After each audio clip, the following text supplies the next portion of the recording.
When it comes to whether your toilet should lean forward when you're sitting on it, especially in an apartment setting where maintenance says it's fine, it's actually something you want to keep an eye on because it could mean the toilet isn't properly secured or installed. Toilets aren't meant to rock or lean. They should sit flat and sturdy on the floor.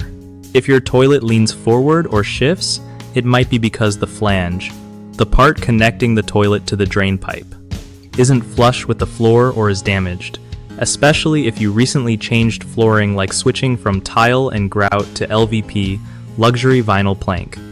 When the floor height changes, sometimes the flange ends up sitting higher than before, which can cause the toilet to tilt or rock if not shimmed correctly. Toilet shims are these little plastic or rubber wedges you stick under the toilet base to level it out and stop that movement. A lot of folks mess this part up and just rely on caulk or silicone around the base to fix the wobble, but that's a no-go because caulk won't fix structural movement and can trap water, causing damage or mold.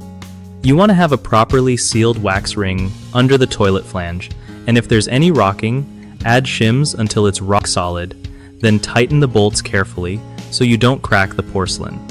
If you're noticing a lean or wobble, it's worth getting it looked at sooner rather than later because a bad seal or movement can lead to leaks that damage your floor or cause bad smells. One of the biggest mistakes I see with toilet installs, especially in apartments or after flooring updates, is skipping toilet shims altogether and just relying on caulking around the base. That never works long term and can hide bigger issues like a broken or misaligned flange. Another common problem is not checking if the flange height matches the new floor height.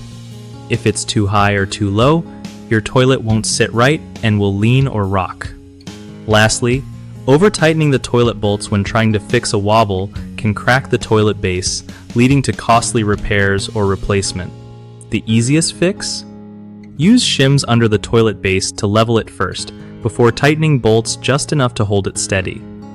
If you're unsure about the flange condition, call a plumber early. Trust me, spending a few bucks now beats water damage later. BigHomeProjects.com is honestly clutch when it comes to this kind of stuff, because they help homeowners like you connect with trusted local contractors who really know their way around toilet installations and flooring adjustments. Plus, if you're a contractor looking for work, their platform makes it super easy to find jobs near you with people who actually need quality help. They make those awkward home improvement headaches a lot less stressful by hooking you up with pros who get it done right.